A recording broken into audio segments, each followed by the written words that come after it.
O absolutismo foi uma forma de governo na qual a autoridade governante não sofria limitações, a não ser aquelas de sua própria vontade, não é? As monarquias no mundo antigo eram normalmente absolutistas. Na Europa, com a ascensão do feudalismo, a nobreza praticamente limitou o poder real. Mas, com a destruição dos direitos feudais, ressurgiram condições ideais para o absolutismo, que teve bases ideológicas na teoria do direito divino de Bossuet. Vamos ver com o Rui as características dessa forma de governo. Salve, pessoal! Estamos aqui de volta hoje para ver com vocês um momento da Idade Moderna fundamental para a compreensão do que está acontecendo agora no final do século XVI, começo do século XVII, em que uma grande crise toma a Europa e, obviamente, vai ser resolvida com todas as estruturas que compuseram aquilo que se chama de Antigo Regime. Essa estrutura é aquela que nós denominamos pelo nome de absolutismo. Palavra essa que você deve entender facilmente o que é. Especialmente sendo brasileiro, você já tem uma noção do que vem a ser absolutismo. No caso da Europa, nós estamos pensando naquele que é o chamado absolutismo monárquico. Absolutismo monárquico que vem a ser o quê? Uma definição muito simples. O absolutismo monárquico é aquele no qual o rei detém todos os poderes em sua mão. Você pode observar aqui com a gente em nossa tela a presença daquele que foi considerado o maior monarca absolutista da Europa, o nosso amigo Luís XIV, inclusive autor de uma celebérrima frase, "L'État c'est moi", ou seja, o Estado sou eu. E na realidade era isso mesmo, o rei representava o Estado, o rei era o Estado. Mas veja bem, tentar entender o absolutismo como apenas um Estado no qual o rei detém todos os poderes em sua mão, vem a ser uma definição correta, todavia incompleta. Incompleta por quê?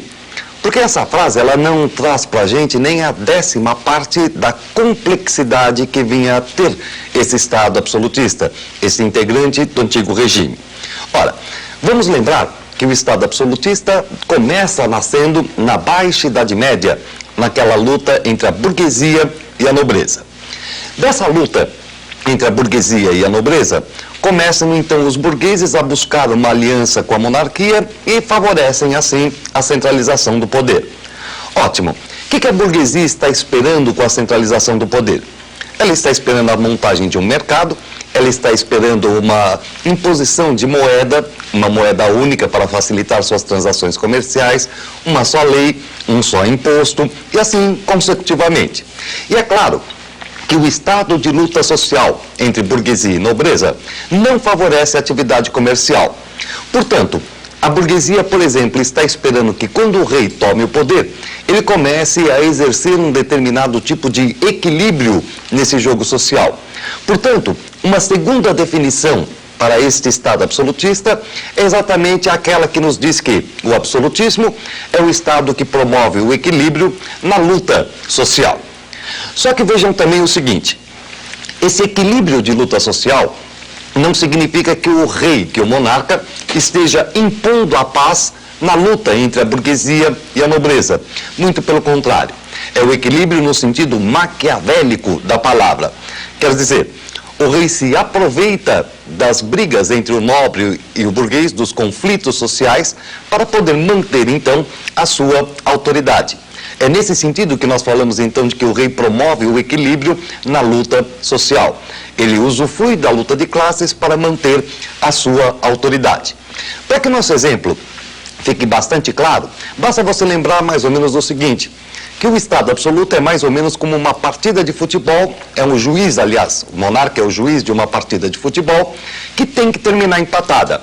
Por exemplo, se o jogo é, por exemplo, entre São Paulo e Corinthians, a superioridade de São Paulo é tamanha que o juiz vai ter que faturar algum lá para o Corinthians para deixar o jogo empatado.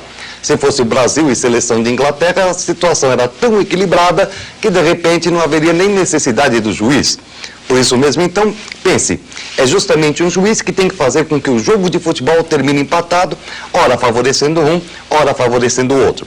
Daí, então, essa expressão. O Estado absolutista é o Estado que promove o equilíbrio no jogo social, na luta entre a burguesia e a nobreza. Mas essas duas definições ainda não são suficientes para nos dar uma ideia mais ou menos geral daquilo que vem a ser o Estado absoluto. Em primeiro lugar, nós devemos lembrar que estamos pela primeira vez falando em Estado. Isso nos traz uma dúvida. Em primeiro lugar, o que vem a ser o Estado? Para que serve esse Estado?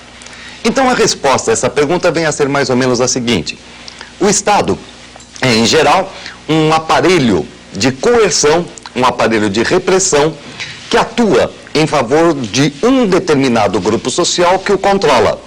Então veja, o Estado serve para que um determinado grupo social detenha instrumentos de repressão e exerça o domínio, exerça o controle. Ora, aí então vem uma pergunta bastante clássica. Se o Estado absoluto é o Estado que promove o equilíbrio na luta entre a burguesia e a nobreza, qual dos dois grupos, burguesia ou nobreza, está representada no poder através do monarca absoluto? A resposta a essa pergunta parece ser assim uma resposta ambígua e contraditória, porque a resposta é exatamente a nobreza.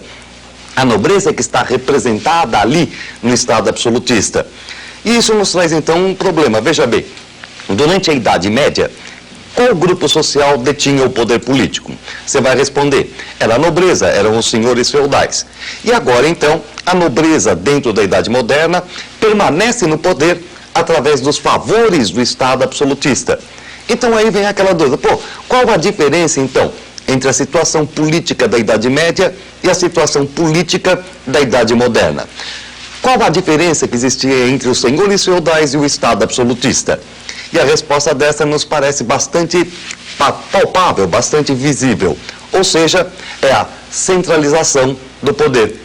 Assim, existem muitos autores, apesar de também muitas vezes criticado, que definem o Estado absolutista como sendo um Estado feudal centralizado. Por quê? Porque quem continua detendo o poder político é a nobreza, desta vez através do monarca absoluto. Dessa complexidade toda, nós podemos tirar ainda uma quarta definição do Estado absoluto. Dá para você perceber que se a nobreza ainda está lá, a burguesia está apoiando o rei, essa coisa toda, o que está acontecendo evidentemente na Idade Moderna? A transição entre aquilo que será o capitalismo, entre aquilo que será o capitalismo e aquilo que foi o feudalismo. Então notem exatamente o seguinte, a quarta definição para o Estado absolutista é exatamente aquela que nos diz o seguinte, que é o Estado que promove a transição daquilo que foi o feudalismo para aquilo que será o capitalismo. E agora acompanhe aqui com a gente o nosso GC, para que você possa então observar quais são as definições que nós até agora falamos com vocês. Observe então aqui com a gente o seguinte, em termos de GC. Em primeiro lugar, o absolutismo pode ser entendido então como um Estado no qual o rei concentra todos os poderes em sua mão. Em segundo lugar, o rei promove o equilíbrio social, ou seja, o rei promove um equilíbrio na luta entre a burguesia e a nobreza. Ele pode ser visto também como sendo um Estado feudal centralizado. E pode ser entendido como um Estado de transição, um Estado que promove a transição entre aquilo que foi o feudalismo, aquilo que será o capitalismo. Ótimo. Todas essas definições, elas não são excludentes. Elas são definições que se completam, que nos dão aí uma pálida ideia da complexidade daquilo que veio a ser o Estado absoluto. Mas se o Estado é um aparelho de controle e repressão que serve para um determinado grupo social manter a sua autoridade, manter o seu poder, vamos então começar a tentar entender quais são as características desse Estado absolutista. Dentro das características de um Estado, se o Estado é um aparelho de controle e repressão, a primeira coisa que nos chama a atenção é a seguinte, ele deve ter um exército à sua disposição, um exército permanente, que é o seu aparelho de repressão. Acompanhe aqui com o nosso GC as características então mais marcantes desse absolutismo. Em primeiro lugar, um exército permanente e, se for possível, um grande exército. Em segundo, uma fonte de recursos econômicos próprios, que é o corpo e a alma do Estado absolutista, representada aqui no caso pelo mercantilismo. Lembra da definição? É a política econômica do Estado moderno. É, portanto, a política econômica do absolutismo. Uma burocracia, que vai absorver aquela nobreza, que vai colocar a nobreza ali à disposição do rei, para, ao mesmo tempo, pagando pensões a essa nobreza para que ela se mantenha quieta, não reclame a ausência da sua própria autoridade. E, por fim, justificando esse aparelho de repressão, nós devemos ter um controle ideológico, que neste momento histórico venha a ser representado por um controle bastante forte, bastante dentro daquilo que vinha a ser a igreja. Portanto, um controle que vai procurar manter a igreja dentro dos padrões daquilo que a monarquia deseja. Assim, veja bem, em primeiro lugar, nós temos então a necessidade de um aparelho de repressão. Aparelho de repressão esse que vem a ser visto através daquele exército permanente, aquele exército que tem que estar à disposição da monarquia. Aqui você vê, por exemplo, um cartaz de recrutamento francês. O exército permanente da monarquia francesa vai ser vital para a manutenção do governo de Luís XIV, Luís XV e no do Luís XVI, vai mostrar exatamente aí a sua fragilidade, vai mostrar aí, por exemplo, todos os seus problemas. Num segundo momento, a necessidade de manter esse exército sem precisar pedir diretamente para a sociedade a fonte de recursos econômicos próprios.